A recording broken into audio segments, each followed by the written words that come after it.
Good morning friends. இன்றைக்கி நம்ம என்ன பார்க்க போகிறோன்னா, சிம்பிளாக ஒரு புளி சாதம் தான் செய்ய போகிறேன். அதுக்கு தேவையான இன்க்ரீடியன்ட்ஸ்லாம் எடுத்து வச்சுருக்கேன். புளி ஊற வச்சுருக்கேன். தாளிக்கிறதுக்கு கடுகு, பீனட், கடலைப்பருப்பு, உளுத்தம்பருப்பு, கருவேப்பிலை, காஞ்ச மிளகா, மஞ்சத்தூள், பெருங்காயம்லாம் எடுத்து வச்சுருக்கேன். இதில் பார்த்திங்கன்னா உருளைக்கிழங்கு மசாலா தடவி வச்சுருக்கேன். என்னென்ன போட்டிருக்கேன்னா, கார்ன்ஃப்ளவரு, ரைஸ் ஃப்ளவரு, மஞ்சத்தூள், காஷ்மீரி சில்லி பவுடர், மிளகுத்தூள், உப்பு போட்டு நல்லா மிக்ஸ் பண்ணி வச்சுருக்கேன்.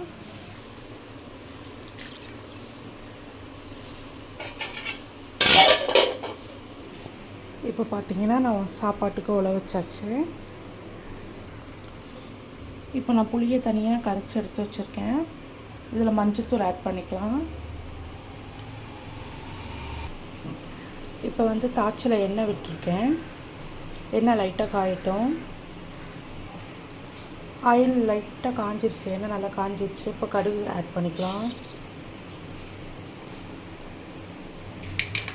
கடுகு வெடிக்குது. இந்த ஸ்டேஜில் கடலைப்பருப்பும் உளுத்தம்பருப்பும் போட்டிருக்கேன். இது கூடவே வேர்க்கடலையும் ஆட் பண்ணியிருக்கேன்.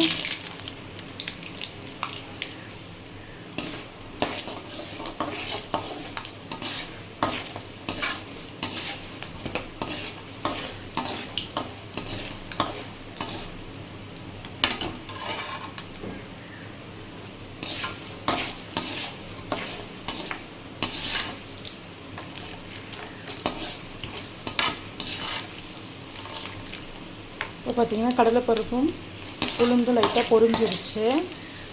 கருவேப்பிலையும் கருவேப்பிலையும் காஞ்ச மிளகாயும் உள்ளே ஆட் பண்ணிக்கலாம். இப்போ பார்த்திங்கன்னா காஞ்ச மிளகாய் நல்லா எண்ணெயில் வதங்கிடுச்சு. இந்த ஸ்டேஜில் பெருங்காயத்தூள் போட்டுக்கலாம்.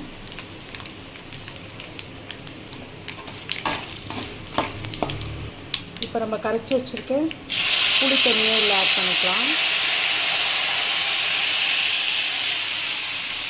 புளியும் மஞ்சளும் கரைச்சி வச்சுருக்கேன், அது உள்ள ஆட் பண்ணிக்கிறேன்.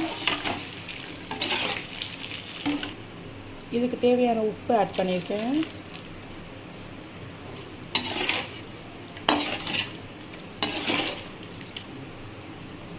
அப்படியே 20 மினிட்ஸ் அப்படியே இருக்கட்டும். தண்ணி நல்லா